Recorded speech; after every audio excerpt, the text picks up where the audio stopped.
C'est une bonne nouvelle pour les agriculteurs américains. Voici ce qu'a déclaré Donald Trump à propos de l'accord avec la Chine. C'est un accord de phase 1, mais beaucoup de choses importantes sont couvertes.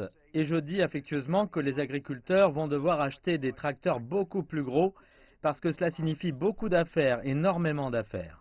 Alors que la Chine augmentera également les achats de produits manufacturés, d'énergie et de services aux États-Unis, le secteur agricole est un objectif majeur. Une fois l'accord signé, la Chine importera davantage de produits agricoles américains, notamment du soja, du porc, de la volaille, du blé et du maïs.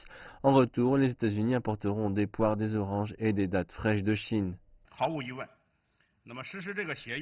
Il ne fait aucun doute que la mise en œuvre de l'accord augmentera également considérablement nos importations agricoles en provenance des États-Unis. La Chine est désormais le plus grand importateur mondial de produits agricoles. Avec l'amélioration du niveau de vie des populations, notre demande de produits agricoles de haute qualité est forte et les importations dans ce domaine continueront de croître.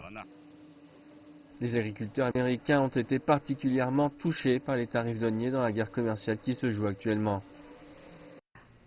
Je suis vraiment heureuse d'apprendre que nous fassions enfin des progrès en Chine.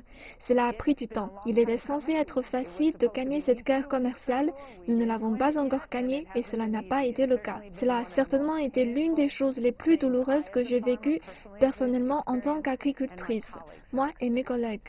Les agriculteurs américains accueillent favorablement la nouvelle, mais avec une nuance de prudence. C'est le cas de Burton Heller qui élève des bovins de boucherie et cultive de l'herbe et du foin en Virginie. Eh bien, je pense que toute l'agriculture en Amérique rurale est excitée mais prudente. On a confiance, mais il faut voir. C'est dans tous les esprits et nous voulons voir les détails. Mais nous attendons ce moment avec impatience depuis très longtemps.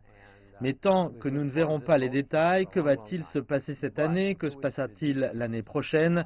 Que se passera-t-il dans 5 ans? Et quel genre de garantie nous avons que ça va changer?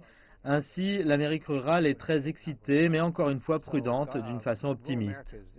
L'économiste en chef de l'économie de la FAO, Robert Brusca, dit également que le diable est dans les détails et qu'ils n'ont pas encore été rendus publics.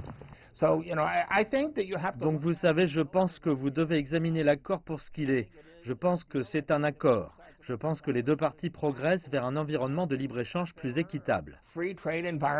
La Chine et les États-Unis conviennent que cette première phase est d'une importance cruciale et pourrait donner le ton à l'avenir dans ce qui a été une confrontation longue et tendue.